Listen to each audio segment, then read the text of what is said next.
Hello everyone, my name is Wakanyi Hoffman and I'm the founder of the African Folktales Project, a resource of folktales from Africa in which I try and curate indigenous wisdom and knowledge that is embedded and passed down as local wisdom for children. Today I come in the capacity of a humanitarian, and the topic I'll discuss is how access to and understanding of indigenous knowledge systems can and will positively transform the future of humanitarian action in development education. So let's begin with definitions. What exactly is indigenous knowledge, and how and why does it matter to humanitarian action and development education? In academia, indigenous knowledge is defined generally as local or traditional knowledge that indigenous people or people who are indigenous to a certain land have brought down with them from earlier times through the oral tradition of passing down stories. It can also be defined as a body of knowledge built up by a group of people through generations of living in close contact with nature. And such knowledge usually evolves in the local environment so that it is specifically adapted to the needs of the local people and improves their living conditions. In development education, the term indigenous knowledge is often perceived as an oxymoron due to the way that knowledge itself is defined and presented. Most of the knowledge that we receive in schools is considered formal, while indigenous knowledge is considered an informal and alternative means of learning. And sometimes it is relegated to a category of ancient wisdom, which means that it's not necessarily applicable to the modern world, but it is something that's nice to have. So some terms used in the field of development education to designate this concept includes indigenous technical knowledge, traditional environmental knowledge, rural knowledge, local knowledge, or farmers or pastoralists' knowledge. This mindset misses to acknowledge one factor of indigenous knowledge that makes it vital to accumulating essential knowledge, which is that indigenous knowledge is actually a continuous, creative, and experimental process that constantly adapts to and incorporates outside influences and inside or localized innovations to meet new problems. So it's actually a mistake to think of indigenous knowledge as old-fashioned, backwards, static, or unchanging, because the complete opposite is true. Indigenous knowledge is an ongoing process of learning to adapt to new ways, new innovative ways of seeking solutions based upon the knowledge that we have already gathered. So, in fact, once we begin to understand how people and societies acquire and use knowledge, it becomes quite easy to start collaborating on projects and ideas that are essential to improving those particular people's lives. There is a philosophy that originates with the Bantu languages in Africa, known as Ubuntu, which is essentially collective effort. From a humanitarian standpoint, Ubuntu is a collective working mindset that requires an improvised, inclusive, compassionate, and collaborative understanding of different ideas of long-term solutions for problems that challenge development.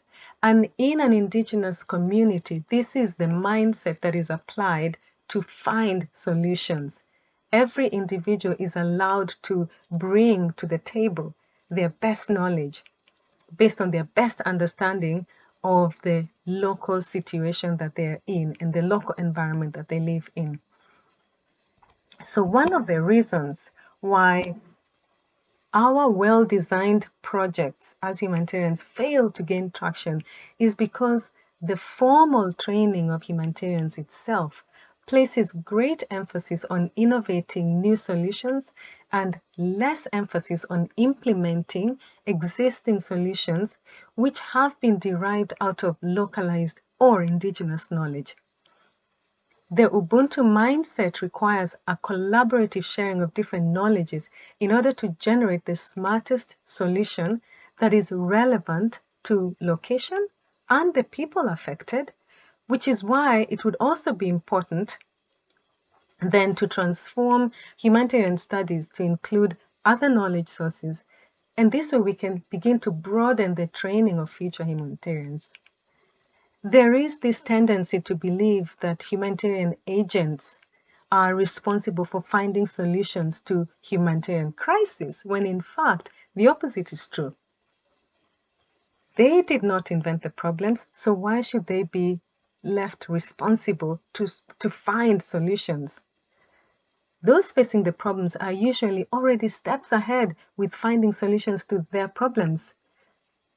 And it is only when they get stuck, meaning that they don't have the right resources or the right skills or even enough hands to help with the problem, that they then need assistance.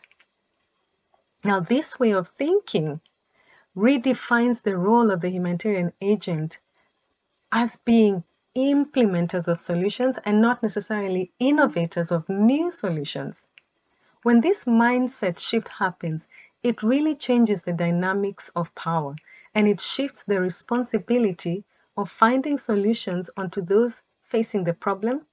And then the humanitarian begins to become a real agent of change as a person tasked with assisting others or helping others to reduce their own suffering using their own means. They become a catalyst of solution implementation, not innovators. So instead of training humanitarians to only become innovators of new solutions, we need to consider training them on how to find this local indigenous knowledge and then how to implement and how to work together with those local people to implement their locally sourced solutions. This doesn't mean that those local solutions are always going to be the best all of the time, but it does mean that they should be considered first as they are formed from a deeper understanding of what is actually needed. And this process requires a much deeper understanding of this informal knowledge, which we refer to now as indigenous knowledge.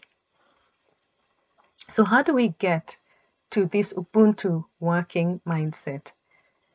If well-intended projects fail due to a lack of deeper understanding of what the local narrative or local knowledge is, then we need to ask ourselves this question: do we need to invent new narratives for every new problem?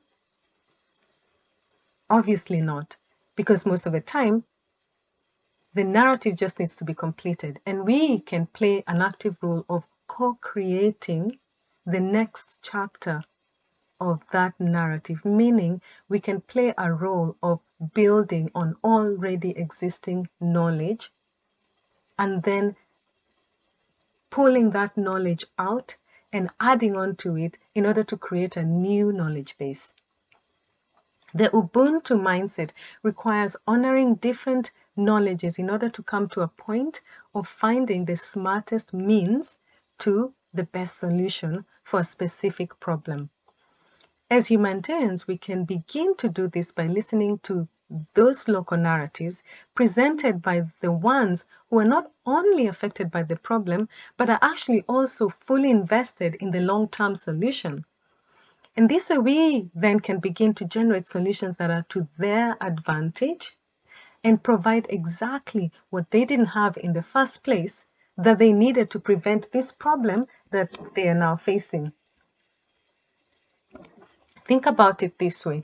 If humanitarian action is a process of restoring human dignity to all human beings facing various challenges that threaten human existence, then the art of storytelling or the art of passing down folk tales, that indigenous knowledge that is packed into a folk tale, that art was an open-ended way used to establish the process of finding the right means of restoring dignity to everyone involved. It lent power to everybody so that anyone who was affected by the problem could present their best knowledge and understanding of their needs. And when a solution could not be arrived at, then Indigenous communities would have to look outside to find other means, other knowledges, other tools, other skills, which is where we come in as humanitarians. We come in with the need to help, not the need to implement our ideas. So in this way, with this Ubuntu mindset, where there is an underlying understanding that one's existence is made possible by others and that individual action affects everyone else, it makes finding solutions in Indigenous cultures a collective effort. Not a single voice is left behind. And while this seems like a tedious process in a world today where we have come to expect fast and quick fixes that are arrived at from a top-down balance of power, we run the risk of prolonging the problem when the voices down below, the voices of those facing the problem, are left unheard. And this is really a matter of logic, that every individual or society is capable of finding solutions to their own unique problems because they understand best the landscape where this problem originated from.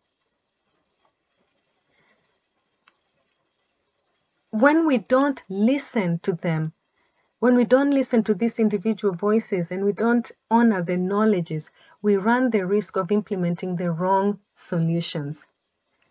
And the role of humanitarians is to first and foremost find out what the local knowledge of potential solutions to the problem is, and then help by finding the best way of providing the assistance that is actually desired.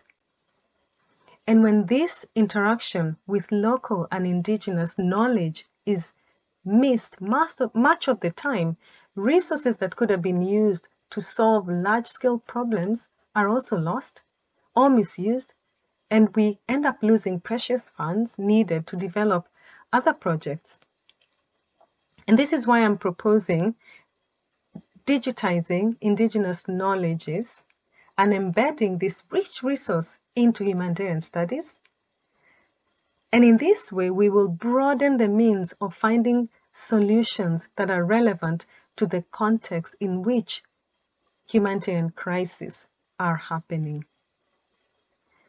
Thank you very much for listening.